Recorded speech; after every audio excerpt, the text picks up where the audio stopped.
늘스타 채널을 구독해주시는 구독자 여러분 안녕하세요. 김하늘입니다. 오늘은 여러분들이 그렇게도 기다리시던 블루의 물결, 에어부산 공채에 대해서 이야기를 한번 해보려고 하는데요. 상반기 공채는 항상 여느 때랑 똑같이 이번에도 떴던 것 같습니다.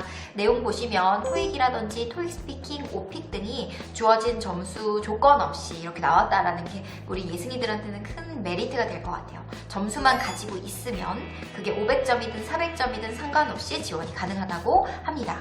하지만 사실 이제 합격한 친구들을 보면 보통 550의 커트라인 이상은 다들 넘는 것 같기는 합니다.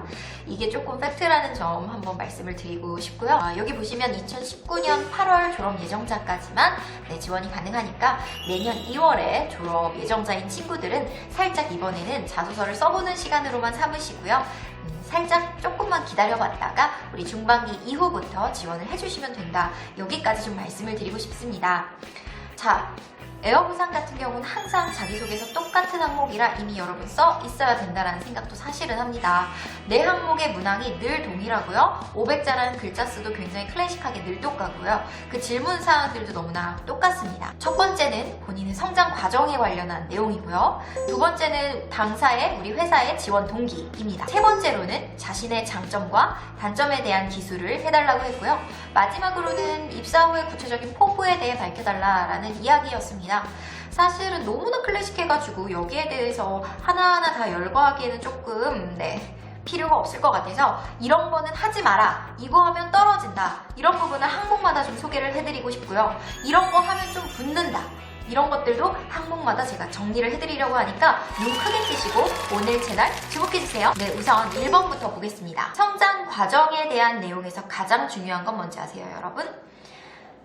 분명 19세까지의 내용을 써주셔야 된다는 겁니다. 20세부터는 우리 성인이에요. 거기는 건드리지 말게요. 그래서 어떻게 쓰냐면요. 이 250자에서 300자 정도의 단락에는 0세부터 19세까지의 내용을 잘 생각해 보시고 다른 친구들은 이렇게 좀 겪어보지 못했을 법한 특별한 스페셜한 그런 이야기들을 하나 뽑아내서 나의 성격과 성향의 유년 시절 이런 것들 때문에 이렇게 형성이 되었고 내가 이런 사람으로 성장했다라는 내용으로 서술을 해주셔야 합니다. 남은 200자 정도는요. 그것을 통해 내가 이러한 성인으로 되었고 성인 20세 이후에는 이런 활동 등 증빙이 되는 자료들 있잖아요. 구체적인 거, 뭐 동아리라든지 봉사활동이라든지 대외활동이라든지 직무경험에서 내가 칭찬을 받았던 사례 등 잘한 예시를 증빙 자료로 들면서 내가 이러한 강점이 생겼는데 그래서 성인 돼서 이러한 업무에서 아니면 이런 활동들에서 두각을 나타내고 있다, 이런 부분들을 보여주시면 여러분들이 합격을 하시게 되는 거죠. 그래서 분배를 되게 잘 해주셔야 되고요. 그리고 그 250자, 300자 이상 되는 그 글자 수 안에는 내가 어떠한 강점을 가지고 있는데 그것이 유년 시절 19세까지에 만들어졌던 어떠한 일화, 어떠한 에피소드 등을 통해서 내가 성장이 이렇게 됐고 그 성격이나 성향, 강점들을 통해 성인이 되어 이렇게 되었다. 그런 내용 말씀을 해주시면 여러분들이 합격할 가능성이 높아집니다. 그 성장 과정의 대뜸 첫 줄부터 20세 이후에 대학생 시절에 아니면 작년에 봉사활동 갔다 와서 이런 성장을 쓰시면요. 사실 굉장히 유아틱해질 수 있습니다. 성장 과정이라는 거는 아주 어린 시절에 대한 내용이니까요. 최소한 성인이 되기 이전의 내용들을 잘 한번 생각해 보셔서 그때 내용을 주 기반으로 써주시길 바랍니다. 여러분들 어려우실 것 같아서 예시 하나를 들어드리도록 할게요. 방송부 활동을 했었던 친구가 있습니다. 중학교 3년 동안이요. 근데 이 3년 동안 거의 2년은 본인이 선생님 없이 선생님의 역할, 부원의 역할, 부장의 역할까지 했다고 합니다. 어떻게 된 거냐면 자기가 이제 1학년 때 부장으로 뽑혀가지고 활동을 했었는데 이게 3학년까지 계속 가는 거거든요. 근데 1학년 말, 2학년 초쯤에 그 방송부 담당 선생님께서 다른 데로 전근을 가시게 됩니다. 그러면서 이 학생이 혼자 남게 된 거예요.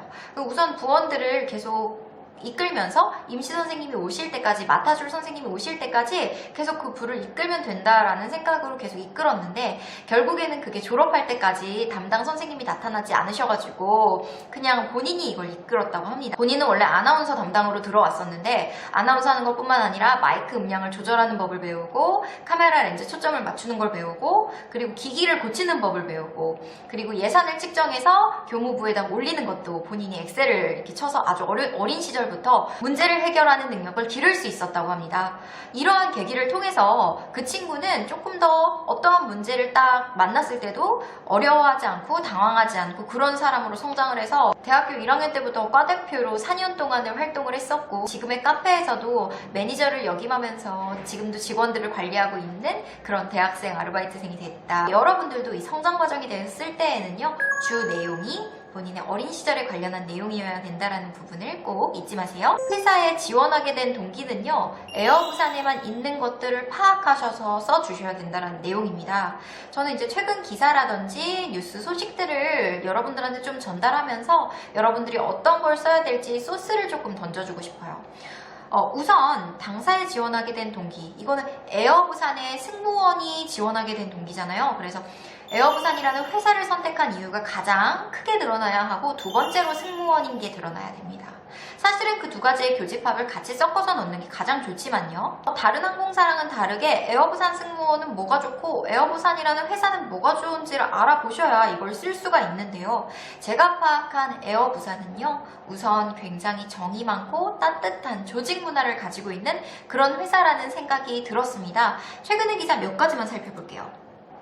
자, 첫 번째는 그 사회인 리그 야구단에서 5년 연속을 우승한 에어부산의 야구단 팀에 대해서 이야기를 드리고 싶습니다. 제가 조금씩 컴퓨터 화면을 보는 부분 양해 부탁드립니다.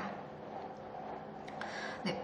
우선 항공사라는 특성에는 굉장히 많은 부서들이 협력을 해서 비행기를 띄우고 내리고 하게끔 한다라는 그런 특성이 있습니다. 그래서 뭐 발권부서, 재무팀, 편조원 스케줄팀, 그리고 승무원팀, 인사팀, 정말 등등등등 많은 부서들이 있기 때문에 이 사람들끼리 화합을 한다라는 게 쉽지가 않습니다. 하지만 에어부산은 그런 것들을 막고자 부서 간 서로 모를 수 있는 항공사의 문화를 조금 더 이렇게 신나는 직장 문화로 만들기 위해서 설립 초기 2009년도부터 동아리 지원 제도를 마련해서 활발한 동아리 활동을 지원을 하고 있다고 합니다. 실제로도요. 그래서 동아리별로 활동비를 지급하면서 지원을 해줄 뿐만 아니라, 그리고 1년에 2차례씩 거기서 우수 동아리를 또 선발을 해서 그분들을 위한 장려금도 또 이렇게 상금으로 지급을 하고 있어서 직원들이 뭐 귀찮은데 이런 것보다는 나도 한번 해보고 좋은 친구들도 우리 사내에서 만들고 또 추억뿐만 아니라 돈도 한번 받아볼까? 이러면서 동아리에 많이 들어간다고 해요. 탁구, 조깅 같은 운동 동아리도 있고요. 학습 동아리도 있고요. 그리고 봉사활동 12개의 동아리에서 총 281명이나 이렇게 동아리 활동을 하고 있다라는 기사를 제가 잠시 소개를 해드렸습니다.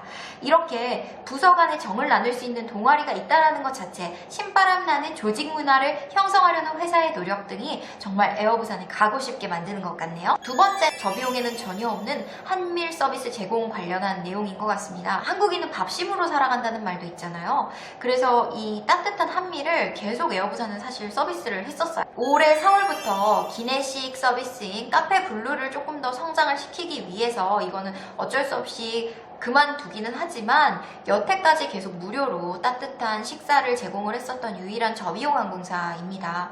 그래서 이러한 내용들을 보면 승객들을 얼마나 사랑하는지에 대한 내용들이 담겨 있고요. 그 따뜻함은 결국 교육 봉사활동으로도 이어집니다. 제가 또 하나 소개를 해드리고 싶은 기사가 하나 있는데요. 여러분, 교육 메세나탑이라고 아시나요? 2008년부터 부산시 교육청이 주최해서 수상 기업을 선정하면서 한 해 동안 교육기부 활동이 가장 우수 기업과 기관 그리고 단체를 선정해서 상을 수여한다라는 내용인데요. 자그마치 5년 동안 연속으로 수상을 한 기업이 에어부산입니다. 지역 청소년 대상으로 한 항공사의 특징을 살린 다양한 교육기부 활동을 했어요. 예를 들면 직업체험 교실도 했고요. 공항에서 청소년들을 초대해서 공항에 대한 항공 그런 분야에 대한 지식들도 좀 전파를 했었고요.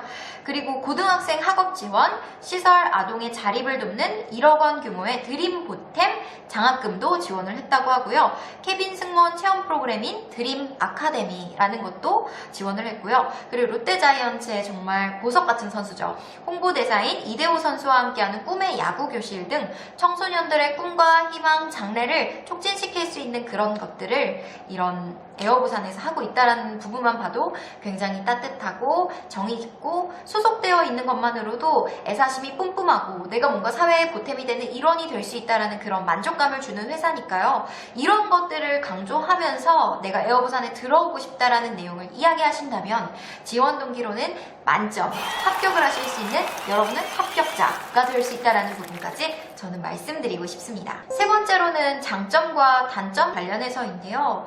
여러분 장점, 단점 어떻게 써야 될지 고민 많으셨죠? 저라면 장점 맨 앞에 쓸 것 같아요. 좋은 거부터 먼저 눈에 들어오게. 기승전결 아니고요. 결론은 항상 두 갈씩으로 그 결론 중에서도 가장 좋고 먼저 읽어봐서 눈에 띄었으면 좋겠는 거, 그런 건 맨 앞으로 빼셔야 돼요. 장점을 무조건 앞으로 빼시고요. 장점과 단점에 300자, 200자 정도로 나눠주셨으면 좋겠어요. 그래서 내 강점을 PR하는 거, 그리고 내가 앞으로 그 강점을 통해서 어떻게 당신의 회사에 보탬이 될 수 있다는 것들을 반증할 내용들 있잖아요. 그런 거는 300자 안에 앞에다가 서술을 해주셔야지 여러분들께 빨리 픽이 될 수 있는 가능성이 더 높아집니다. 장점은 쉬워요. 인재상이나 조직문화, 특화 서비스 같은 거 찾아가지고 갖다가 붙이면 되잖아요. 근데 여러분들이 뭐 어려워할지 난 알아요. 단점 어렵죠? 단점은요,